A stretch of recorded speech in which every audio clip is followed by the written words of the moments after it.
you for downloading the Blokebusters podcast. Today is Halloween 2012, and this time we will be talking about the film Looper. But first, as you should have downloaded the previous podcast where I talked about Shame on you if you haven't. Yes, shame. I am now going to reach over to Brian to try and get his thoughts on the film and the minicast, if he wishes to share. So Brian, your thoughts on Beetlejuice? I liked it. Back to you, Paul. All right. No. That is true. But, no, quite honestly, I have not seen that film, I would say, in over 10 years. It's probably been 10 years since that's all the way through, I should specify. Because you catch it on TV. Yeah, and you understandable. You see 20 minutes or, whatever, or you see the banana boat song, or something, and you gotta stay for that whole scene, or the sandworms. Yeah. But yeah, it was one of those films that I recall watching in my parents' basement on our old Zenith, and being amazed that my parents were letting me watch it. Actually, because I was a young age, and I have fairly conservative parents, and for them to let me see Shrunken Heads in Purgatory, whatever, and it's things like an that. old one. It is just bizarre, and I don't know. I was probably 8 or 9, maybe 10 the first time I saw that. I don't know. Whenever, as soon as it was able to come out on one of those free premium channel weekend things that they always did here, but I don't really, I didn't really form an opinion at that age. I was like, that was weird. That was kind of fun. And, you see it over the years, and I saw it over the years, the next year and the next year. And it became one of those films I really, really enjoyed. Did you get it sort of more and more? Get more and more. And, I don't even think I knew they were dead the first time. Really?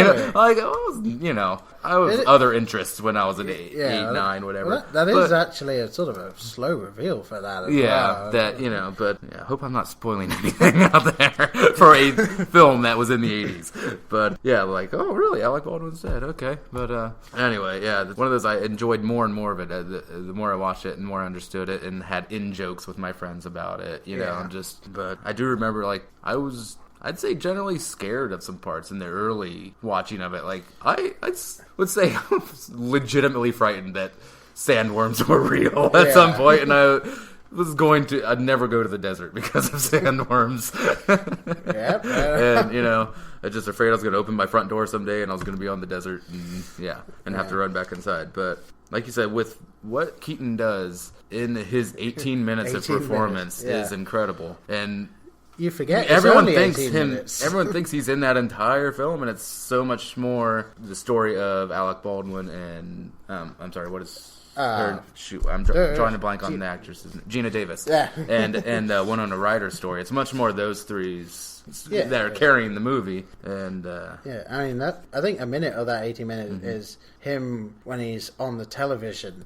Advertising himself. You still don't even really see him. He's just the little guy on the screen. Yeah. But you have Michael McKean in there, and what is the woman's name? There's Claudia. Because that was I think, one of their first collaborations. Oh, really? I want to believe. Well, they've been, if you're familiar with the Christopher Guest films, they're in I've seen a couple.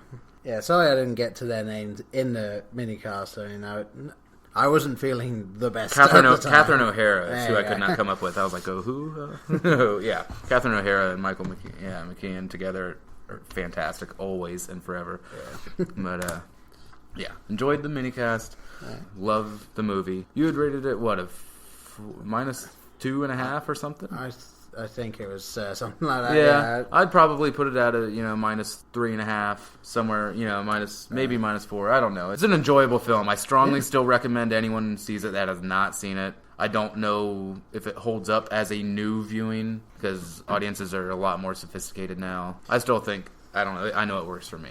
But that's all I can speak to. It works for me. Yeah, I would say that anyone that hasn't seen it should see it just for once. Yeah. It's one of those films. If you're a fan of quirky, if you're a fan of just odd and just interesting and not the same old shit you see or if you're a fan of Tim Burton and you haven't got around to seeing it. I think it's one of those films that most people don't even really realize it's a Tim Burton film until someone says it and it's like, oh yeah, I can see it now. Because it definitely came out when he wasn't the big draw that he is now, and people that were watching it on TV or something might not even really notice that it was Tim Burton directed. So it's one of those, when I remember going back to it, and I looked at the details, I was like, that's a Tim Burton film? Of course it's a Tim Burton film. I mean, it has Tim Burton all over it. Yeah. But and it's like, it's just definitely one of those in the back catalogue that I don't I know we need to get on to Looper, but just on Tim Burton's back catalogue, and I think, like you said in the minicast, I think we'll probably tackle Tim Burton for a whole episode at some point, but I think that film, and this is going to sound weird, Pee-wee's Big Adventure, had a big part in him being able to do a film like Edward Scissorhands. Yeah, well, those really laid the groundwork, and there's just so much oddity and uniqueness in both of those films that it really, I think, paved the way for that just beautiful gothic fairy tale of Edward Scissorhands. Yeah, and probably drew more people in to see it. Yeah. Because if you think about it, it's just like, this film is about a guy who has scissors, he has knife hands. Anyway, scissor hands, and this girl. He's a very quiet, polite Freddy Krueger. Yeah, and it's like, who's going to go and see that? Tim Burton directed it. Everyone go to see it now. They got all the Vincent Price fans too. Yes. So yeah. Yeah, so Vincent Price. All right, so that was. I guess I should give my rating. Oh, did I? I said minus. Yeah, I said minus 3.5. Yeah. All right. Go watch it, people. Yes. All right, so Looper. Paul. Looper. All right. Well, just as a very basic plot, the film is set in 2074, at least for the most part it's set in 2074. And when the mob wants to get rid of someone, they had to send them back 30 years into the past, which is, 2074 is the present of the film, and it's the mob 30 years into the future that sent it back. And they hire people called loopers to kill them and dispose of the body. Not people doing additional dialogue recording. No, yes. This isn't a documentary about post-production. Yeah, this isn't a big reveal all of a sudden. That's the whole idea. All right. Sorry, I had to get that in. That's right. I stole that joke from Doug Benson, by the way. Sorry. Right. I modified it. All right, so you got to steal from someone. Exactly. All right. So yes, Joseph Gordon-Levitt plays a man called Joe. Easy enough to remember. And he is a looper, and one day his future self is sent back, and he doesn't quite finish off the job, leading to... Hesitant as one might be with killing themselves, sort of. I'm sure we'll get to that scene, because I did enjoy that scene when that came up. But yeah, he manages to get away, sparking Joe going after his future self going after someone else, sparking the mob going after both. Joe. After Joe and Joe. And basically going on from there. I'm not going to go too far into it right there, because if you haven't seen the film, this is your chance to go and see the film before. Pause the podcast and watch the film. But it's been out for like a month, so you've had your opportunities. Yeah. Fair game, I believe. For someone that hates the theaters, you've had your chance. Alright, well, this is... First and foremost, this is a time travel film, but I know your feeling on time travel film. Well, let's get that out of the way then. Get that out of the way. Brian, your feeling on time travel film. Time travel, to me, you're always starting behind the eight ball, for me, to use a billiards analogy. You're dealing with so many issues, with the logistics of the time travel, since it is not possible at this point in time. Since it is science fiction right now, to me, takes a little bit away. So already I'm dealing with a somewhat inferior product. Right. Somewhat. And then, depending on the script and on the performances and, the story, of course, how well it's played out, that, can be adjusted. But for me, it's a knock. It's not a good thing for me to hear, the new time travel movie. How are they going to explain it? Is it a Volkswagen this time? Is it a U-boat? That better not be a knockoff Back to the Future, Brian. Hey, the DeLorean was classic, okay? Exactly. I think Back to the Future has a safe zone. But anyway. I don't know if we want to get into the logistics of the time travel of Looper, but I did enjoy, I guess I'll just go ahead and say it, I think the screenwriters knew that, or the screenwriter knew that, and it's left very vague. Yeah, they barely kind of you don't even really get a glimpse of the time travel device, other than kind of a... You see it once, I believe. Yeah, you see like a door closing, like a door closing, and then like sitting all curled up, pretty much. Yeah, I mean, you see the inside. Light. I think they did a good thing where in the film, time travel was invented and then was instantly outlawed. Mm-hmm. So only the mafia have access to it, and they've clearly sort of built their own shoddy but effective time travel machine. So the one you're seeing in the film isn't necessarily the one that was made specifically for the purpose of time travel when they first invented it. It's the one that the mobbers cobbled together to suit their needs. They bought from IKEA and had a few parts left over. Yeah, and it's very much like you see it and you're like, okay, this isn't someone professional doing it. This is the mob, like, let's just chuck them in and get rid of them. That's it. As long as it works. It's a trash compactor with lights, It's like, oh, hey. Yeah, but no, they say obviously it was invented in the future, which actually reminded me a little bit of a book series I'm reading where the laws are that because retrospectively it works, time travel was assumed to have been invented in the future, therefore time travel is possible. So it's like it's one of those things where it's like, okay, we'll run with this. And yet in this film, there's even a point where Joseph Gordon-Levitt sits down with his future self, played by Bruce Willis. Mm-hmm. I always enjoy Bruce Willis, and I thought he did quite well in this one. Not necessarily used to the full extent that you can use Bruce Willis. We'll circle back to my comment or my feelings there. But Joseph Gordon-Levitt is talking to his future self and saying, "But if you're here, then and then Bruce Willis just says, I am not getting into this with you. We can sit here all afternoon making graphs and charts with straws. I am not telling you about this. Leave it."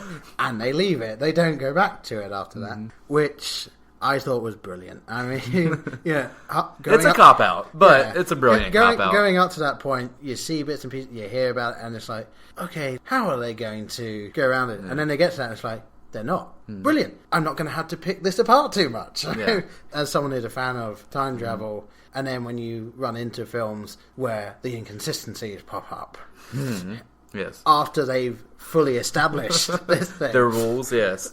Yeah, that's where I run into the problem. But if they don't establish the rules, they just say, there is time travel, it's outlawed, this is the situation. It's not used as a full plot device, it's just used to get it rolling, I think, would be a fair way of using it. Because even after about the first third of the film, they don't even use time travel again. Like, it's just about them, they use the laws of cause and effect, but they don't use time travel after that point. So I'm always a little bit hesitant to call it a time travel film because it's partly a time travel film, but mostly your action thriller. Action thriller with the message of how much control do you actually have over your fate. Yeah. I mean, that's really what it's about. Yeah. And that is, as far as the child is concerned, as far as Joe is concerned. Yeah. I mean, can you change what you will become? I mean, Joe was all about that as well because he's very firmly believing in this is what I am, this is what I will become. And then I think from the second time he runs into his future self, obviously the first time runs away,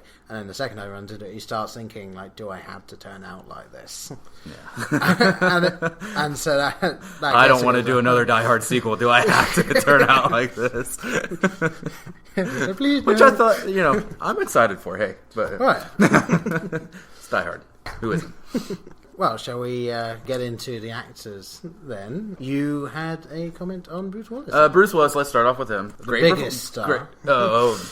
In his mind and everyone else's. At least in his mind. Yeah.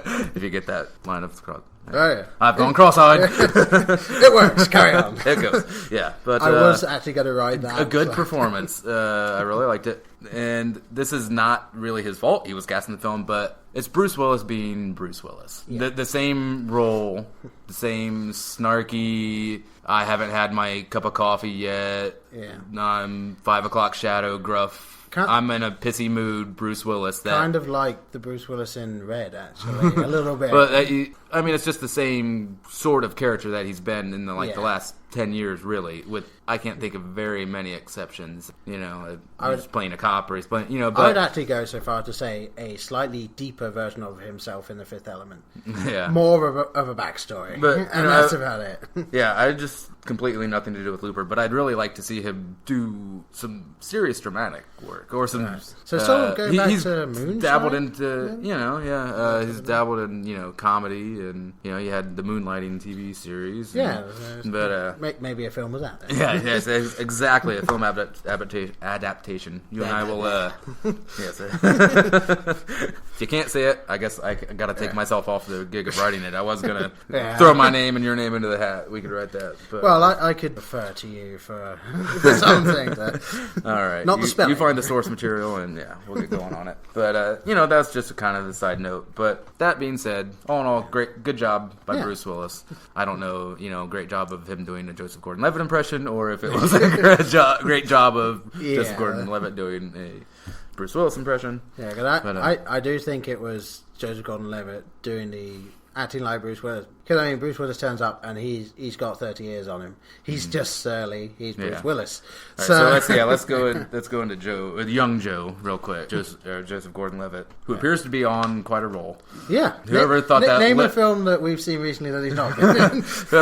Think of that little shit on Third Rock from the Sun. That the annoying one without the squinty eyes, people. Not French Stewart. But that guy would be a big movie star and be doing a hell of a job in his performances. I agree. I think I don't want to say getting better, because I'm not going to say that his previous films have been bad or anything.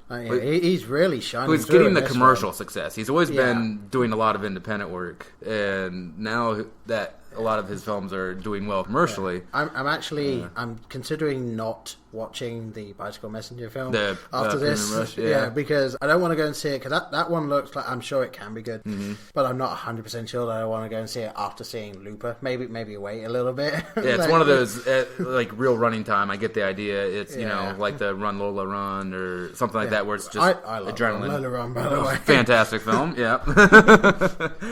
Maybe we'll cover that. I don't know. Maybe. But in this film, great, very good, and he's gonna have a lot of great things to come. I think he's gonna, be one of the leading men in the next 10 to 15 years. Probably, could be the new Brad Pitt or George Clooney in the pack of. I definitely think if that's something he's interested in, I think it's there for him. If he keeps having the success he's having, definitely. Yeah. Brad Pitt probably, I think, is kind of slowing down now. Well, he's not that. I mean, he's old for Hollywood, or getting to be old for Hollywood, and he's going to be moving more to the supporting roles a little more than the starring roles, the Morgan Freeman roles of now, and the Michael Caine roles for that matter. No, I guess apparently I have Dark Knight Rises on the brain. I don't know. It's hard to get that film off the brain.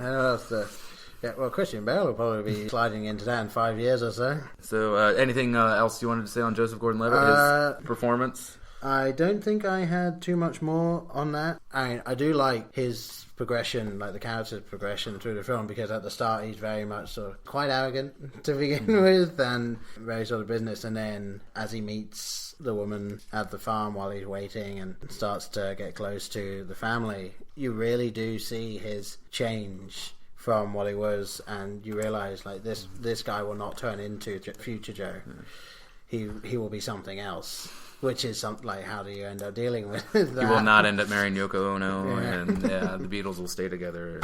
And that's okay. If you haven't seen the film, that makes no sense. But if you haven't seen the film, why are you listening this far? As an Asian wife, okay, all right. So, I did want to just comment a little bit. Just to nitpick, because I love to.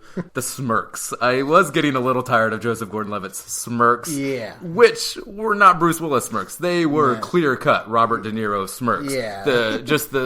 You smell some dog poop on your shoe. I'm doing a smirk now. Of course, you can't see it, but a little bit. You offend him a little bit. You're talking to me. That kind of, and he pulls this cockeyed thing about 2 or 3 times in the film, and I'm like, And I just, couldn't help but wonder how amazing that would have looked in 3D. It just would have, that would have, that's what we need to be using 3D for. Is yes. Right there. Just to have his head curled over. Yes. Just that lip curled up a little bit. But, Yeah, I mean, I think anything else I might have to say will probably come up as we go along. But yeah, those are the basic things. Yeah, did a very good job in that film. I think, as you said, he's definitely going to be one of the leading guys in Hollywood to come. Assuming that he doesn't decide, I've made enough money, I'm going to go off and do something. Assuming he doesn't pull a Dave Chappelle or a Rick Moranis or something like that. Yeah, I mean, just disappear off the map. I mean, fair enough to him if he wants to do it. I'm sure he's loaded by now.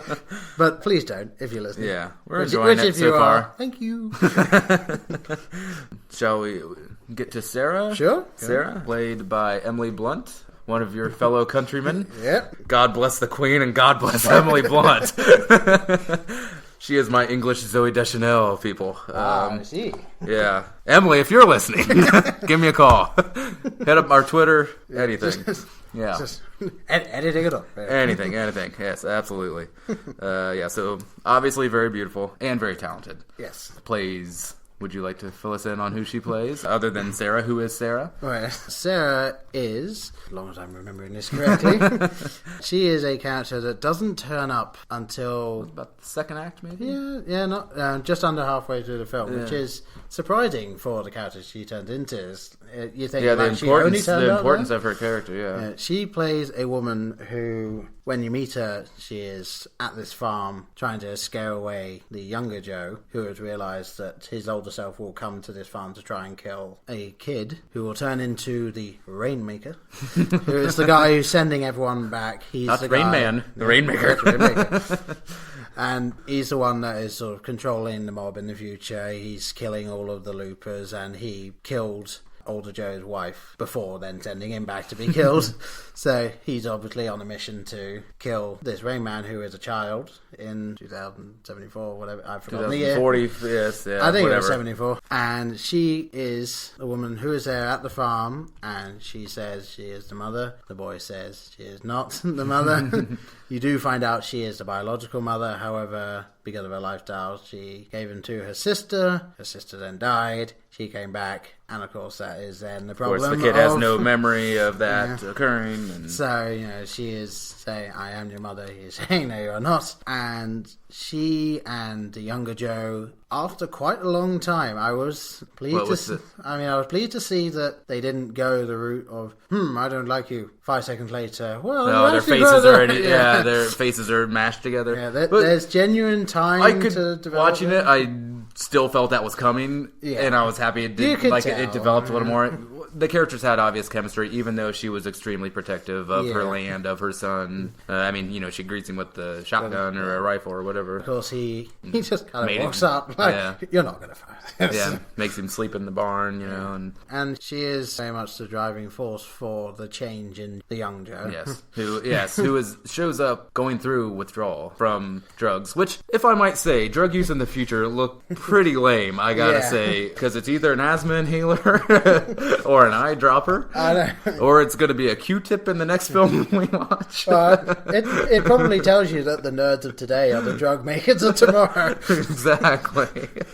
Yes, so the drugs, if you're still listening. And the taking of the drugs as well. I mean, slow-mo, it just slows things down. So you're basically just sitting there like, everything's going really slow, which doesn't seem to get you high or anything. It just slows things down. And then this thing gets you high, but all it does is kind of puts you on a tilt-a-whirl, and you're a little bit sort of... Kind of drunk, kind of kind of high. And it doesn't... I'm sure the implication is it really gets you high, and this is just what you're seeing of the thing. But of everything they show, it just makes it seem like it's not really worth it. Just use regular Visine. You don't need to save the money on the expensive drug Visine. It does seem that everyone takes it, so it's probably a looper thing, or a looper and down and out thing. Dealing with all the killing you're doing. I don't know. Yeah. So he shows up going through withdrawal, and so she shows an unnatural knowledge for some of the things Correct, sir. And I do wish they'd expanded a little bit on that, because she just says, like, oh, my lifestyle at the time, there was no way I was having a kid. And that's it. There's no more delving really into her backstory. You hear more about her sister who dies than you do about her. Which, for such a major character, that was a slight drawback for me. Nothing against Emily Blunt. It's still an action film. It's still an action, and I understand you got to keep it going. Yeah, the length of this film. What was it? What was the running time? 2 hours? Yeah, just 1 hour 59. A little bit long. I think maybe could have cut a couple of things in there, but getting back to what we were talking about, Emily Blunt, very good in the role, and I enjoyed the character, even though, as I said, not the most fully developed. No, she seemed fully developed. You just don't get to see much of the backstory that made her that way. You just get to hear, I didn't have the lifestyle for a kid. My sister died. I now live with the kid. Yeah, that's I want. Now I'm ready to be the mom. Yeah, but so very good job by Emily Blunt. Always enjoy seeing her. From the Adjustment Bureau, from everything. Yeah, love her. And then the surprise, I would say, casting, if we were moving along, of Jeff Bridges. Jeff Daniels, perhaps. Jeff Daniels, well, I'm sure. That's why it's such a surprise. Jeff Bridges would have done it well as well. See, I had it right in the cinema. I turned to Jamie and she said, "Who's that?" And I said, "Jeff Daniels." She said, right.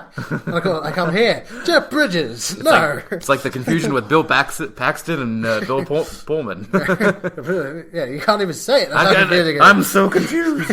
See what time travel does to me, people.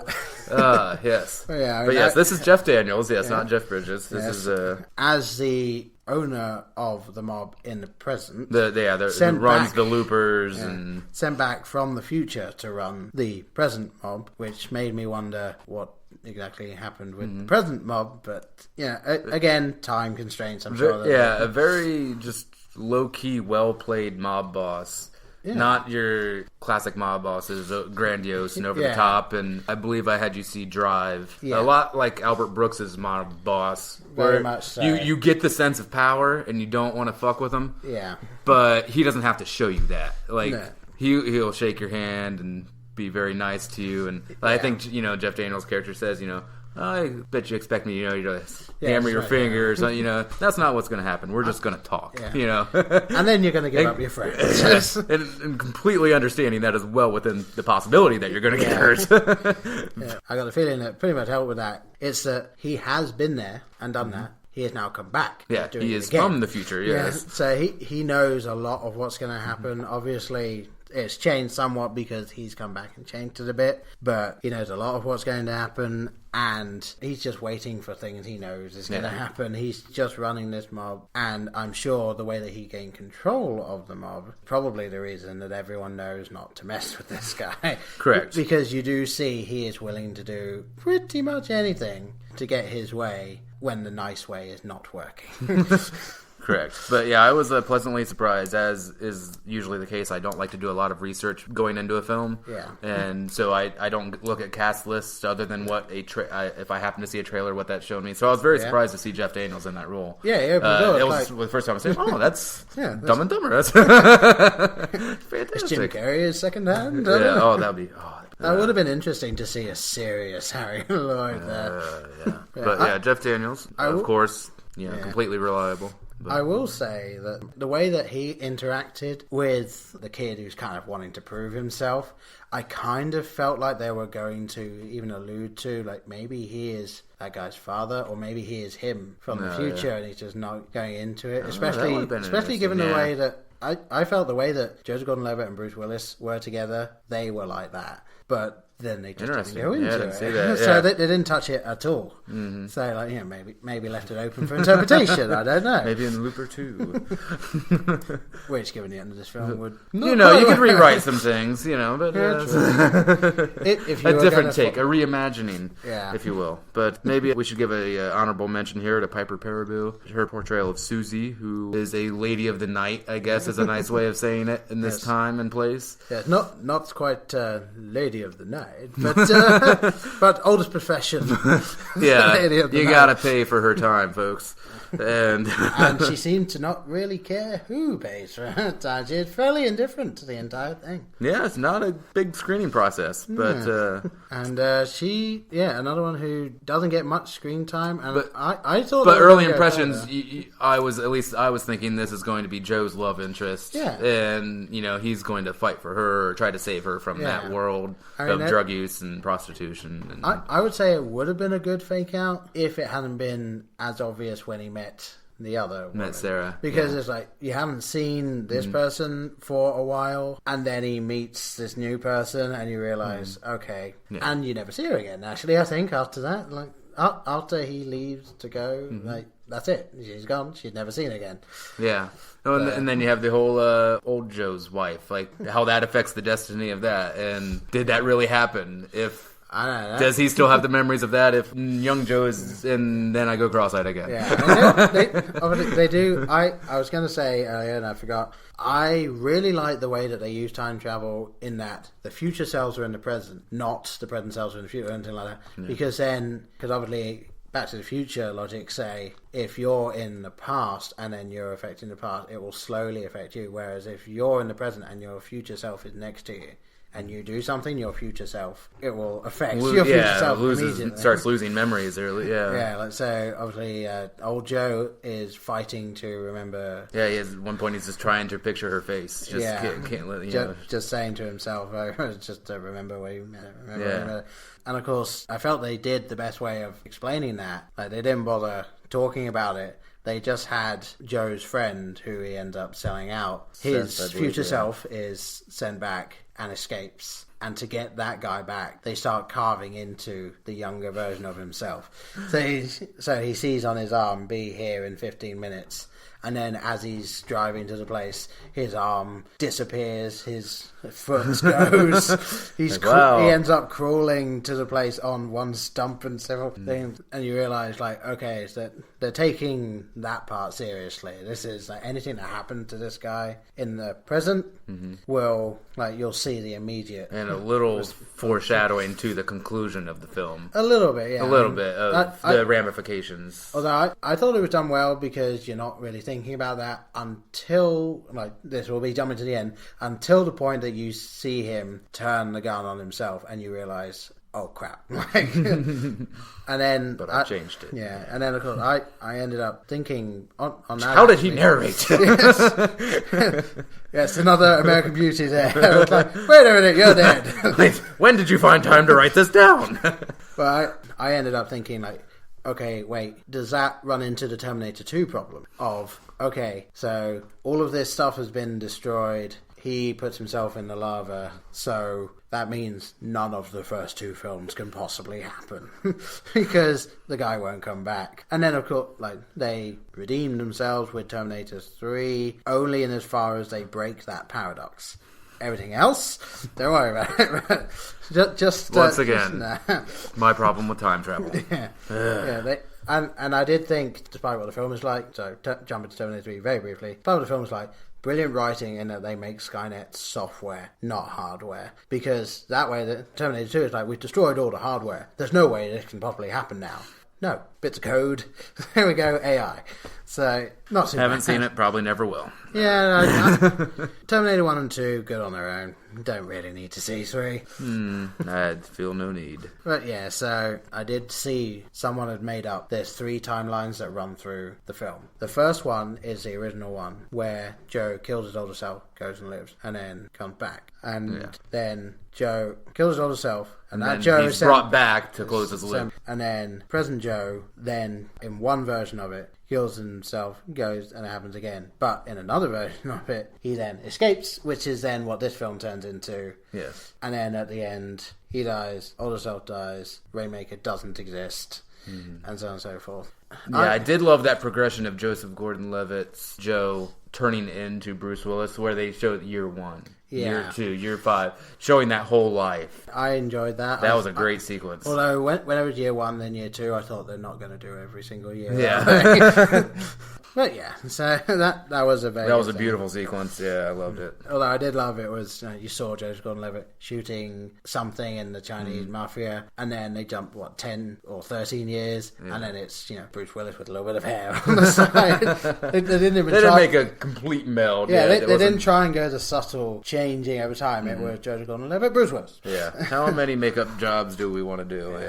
Yeah. So I was thinking about it. Obviously, at the end of Looper, the Rainmaker doesn't exist because his mother doesn't die, and they're closer together, possibly because of younger Joe. Yeah. So it's pretty much assumed that there won't be the Rainmaker of the previous future. And then I thought, well, hang on. If there's no Rainmaker. In the first two timelines of it, there must have been something that happened other than older Joe that makes the Rainmaker. So something must have happened originally to the kid's mother because younger Joe wasn't there to make them grow close to him, which then turned him into the Rainmaker.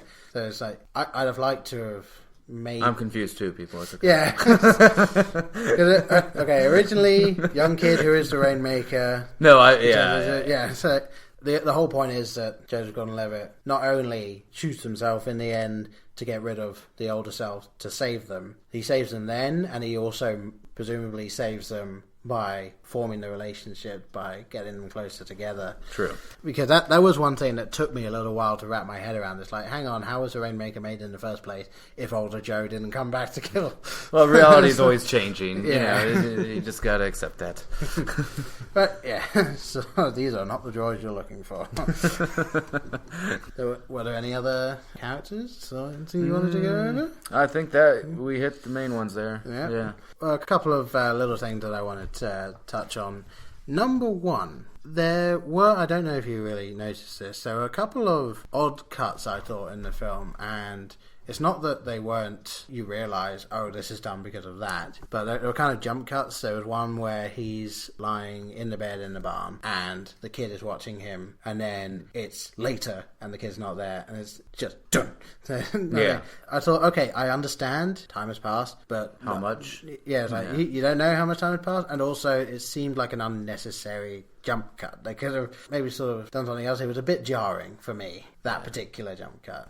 Yeah. Not as bothered as you, but... Yeah, I mean, that was just something when I was sitting there, it was like, hang on. I was more bothered by the never-ending blunderbuss. That really perturbed me, as it does in all action films, where you have the 6-shooter that turns into a 40-shooter, or... if any of you are Walking Dead fans, Herschel at the end of season 2 with the double-barrel shotgun that he auto-fires for about 10 minutes without reloading.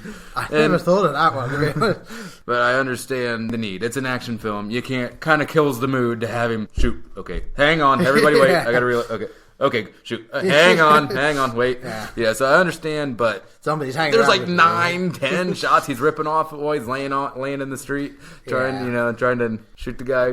Shoot him going by. It's That one I was willing to pass off as, okay, in the future you can pack more in, but they don't even show There's loading. Still a question of matter, Paul. Matter takes up space, and the gun is only so big. Yeah, very true. Very true. Unless it's a regenerating shot. I had more issue with the amount of ammo in one of those little clips in Dredd. I mean, that clip is not big, and how many... And how it can change into any physical property. But whatever. But let's not start on the holes in Dredd. Yes. We've covered them extensively. Listen to the Dredd podcast, people. But we are, I think, just nitpicking at a very well done film. Yeah, and I put little notes here, like the fight scenes... Brilliant. I thought some of the best fight scenes I've seen in film. And I also put down here a good amount of backstory, which I will say the way that they did Joe and everything, like a brilliant backstory. And I thought a fantastic way of showing it. Like my wife was confused at the time, but like you see him waiting for his loop to turn up, waiting for the guy to turn up. And then you see, okay, it's him. He turns around. He's got the bars on the back, so he saves his life, knocks him out, goes. It then cuts back to him standing there waiting for the guy. He turns up and he instantly shoots him. And then he realizes it's his older self. And then so you go, okay, what? And then you start to see him going on. It's like, oh, this is you seeing older Joe's backstory. And then he ends up coming back. And then you get to see Sorry, I kind of messed up a little bit. You see him get away, and then you see him go back to his apartment, and then he falls off, and you hear a crash. Yeah. And then it cuts back to him standing there. My wife actually thought it was like, what, so you die and you go back to... Not quite. And then, so you see him getting older, you see his wife, you see the fact that his wife was killed. I think you see that his wife was killed at that point. Might be later, though. It has been a while since we've watched this. He gets sent back, and then you see his progression through time, like going around. You see him sneaking up to the apartment, watching his younger self go, and then...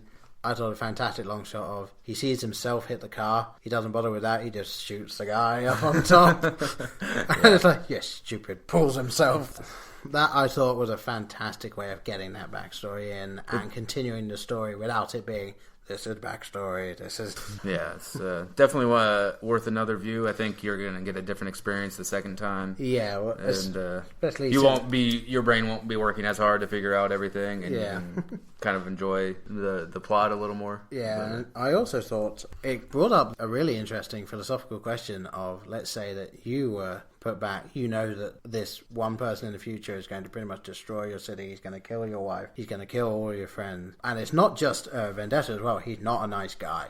He kills people without really thinking about it. Without remorse, without hesitation. So this guy, you don't know at the time, but it's kind of like he might be the new Hitler or something. He's looking to take over the world. Could you kill him as a kid when he's not that person? He is a kid. You know, obviously we're in extreme hypotheticals here because we're probably never ever going to encounter the situation where we have the foreknowledge.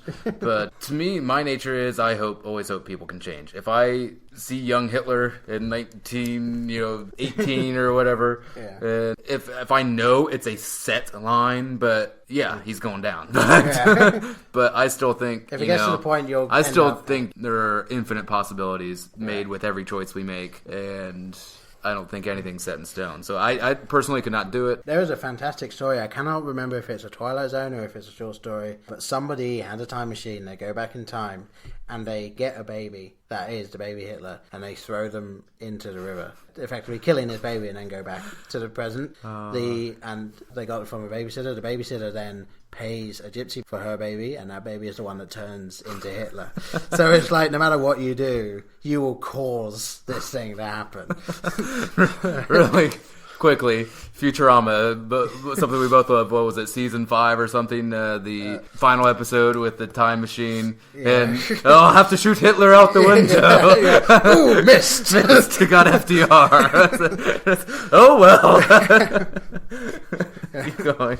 That was a good one. Just had to bring that up. Hopefully there are a few Futurama fans out there. All right. And if not, what the hell's the matter with you? Seriously. Anyway, any closing thoughts here on Looper? Well, I think I've covered everything that I was going to. Oh, no. Shall we? Okay. I was going to say one more thing. The whole telekinesis thing.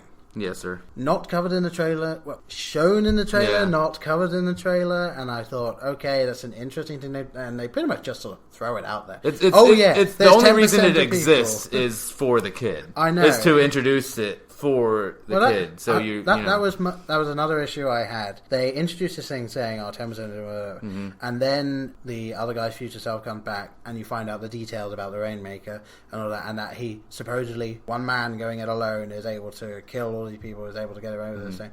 The second I heard that, I was like, right, he's got this TK thing, he's powerful. Yeah. And then an hour and 10 minutes later in the film, he levitates a guy and everything in the room and just kills him straight out as a little kid. And it's like, okay, yes, and this is the big sort of Jessica Levitt scene. It's like, oh my god, he's the Rainmaker. You know, the mother's trying to calm him down and everything, and all I'm doing sitting in it's like, called it. Well, yeah, you're a little more sophisticated perhaps than everyone watching. It was one of the things that was like, probably because they were trying not to pay that much attention to it. Because, there are some films where it's like, this thing here, this thing right here, like, this is a big thing, this thing here, and then the end is like, oh, this thing is no shit. But because this was like, 10% of people can sort of levitate. quarters. And it's like, okay, and then moving on. And then this person starts saying, like, no one knows how this man is able to kill all these people, get away, not a scratch. Like, supposedly it's just him. Yeah, it was like, okay, maybe he did go in with an arsenal and a tank. I don't know. Chances are he's just a really powerful telekinetic guy. I mean, I don't know. I think maybe during some of the slower scenes, my mind was just kind of racing through it or something, which I do find a little bit annoying, but whatever. Okay. Oh well. Alright, and ratings, sir? My rating, I wrote it down as I left. I then changed it. I've changed it again. Oh, okay. This is all based on sitting down, how thinking about the film. Like, I want to go and see this film again. I was contemplating seeing it in the cinema, but I'm probably not going to be able to at this point. My original rating was minus 2.5, just because of all of the nitpicks I had. I then changed that because over time I was like, actually I really enjoyed it. I thought it was a good thriller aspect. I liked how they did the time travel. And because I realized I want to see this film again, I've changed it to a minus 1.5. Minus 1.5. Off of perfection. Off of perfection, you realize, is what you're saying. Yeah, I realized that because I think this is one of the best time travel films, mainly because they don't bother dealing with the time travel. It's a cop-out, okay? It's a cop-out. They don't deal with it. If you're going to do it, a time travel movie, you got to tell me how you're doing it. That's probably the reason I'm rating it as high, is because you then don't get to deal with the inconsistencies, because there technically aren't any inconsistencies. And I loved how they dealt with the older self in the future. I mean, obviously, if we're I can make a teleportation movie and never tell you how the teleporter works. Right. Does that make okay? If we're going to go into that, I will change it to minus 2. Now, I'm not to trying make to you a bit happier. You said 1.5. No, it's your rating. Yes, minus 1.5, just because I do want to see this film again. I want to go back into it, seeing all the little things. I thought it was a fantastic looking film. I love Joseph Gordon-Levitt in it. I enjoyed Bruce Willis. And for what it was and for what it could have been, for how it could have gone wrong, I thought they did very well with it. So for me, personally, minus 1.5, verging on minus 2, just because of the nitpicks. Gotcha. All right. For me, it was Bruce Willis, same old, still good. Joseph Gordon-Levitt and Emily Blunt, for me, made the film. For a lot of people, for me, their two performances, I think, were just dynamic. But for me, it borders on that, well, I'm using an old term here, rental. Or VOD, how about? It's a border on VOD or purchase for me. Right. I don't know that I'm going to purchase this. Perhaps the $15 bin or the $10. Or maybe if you watch it again and then it comes out with loads of the behind the scenes stuff. I am a special features whore. If it is chock full, I will probably plop down the $20 and watch it. Right. Because I did enjoy it enough. Like I said, good film, very good. I don't think great. I'm going to come in with, I'm going to shock you here. Okay. Minus 4.5. That is possibly a little bit lower than I was thinking, but given your particular... This is to negative 20, people, just so you understand. Given your particular view on time travel films, I think that's not too bad for a time travel film. I'm considering anything above like a minus 6 or 7 as a good film, you know, because you're still ahead of the curve. You're still above 50%. Well, that's what I was thinking. Really. Like for me, sort of minus 6, you start getting into... It's an alright film with some major problems. Like, I gave Beetlejuice, I can't remember, minus 4 or something like that. Yeah. And this one, it was like, I really enjoyed going to the cinema to see it. It was a good experience for me. And thinking about it afterwards, I really enjoy. And because this film is able to make me do that. I enjoy the psychological conversations, you know, the issues with fate it brought up. And I really enjoy that. Can we control it? How much control do we have over it? And are you willing to make those decisions, whatever those may be? Yeah. So I did enjoy that. Don't get me wrong. That drives out for me because not a lot of films are able to do that now. A lot of and films do it well. are just going blockbustery. Yeah. If it's an action film, it's an action film. There's not a lot of real deep plot in there. Put this in perspective maybe for you. If I'm grading it, it would be like a 75 to an 80%. You know, if that's like if you're following Rotten Tomatoes or something, a 75 to an 80, a C plus to a B minus for me. Okay, I would say And for you, I'm getting about an A minus. Yeah, A minus. Yeah, definitely. It's definitely got some niggles there. Both passing grades. Yeah, but for me, definitely a film I want to have in my collection. Yeah. Just because I know in a year's time I'll sit down, watch it again. I will probably like it for the same reasons, and I'll be able to appreciate some of the other stuff in there.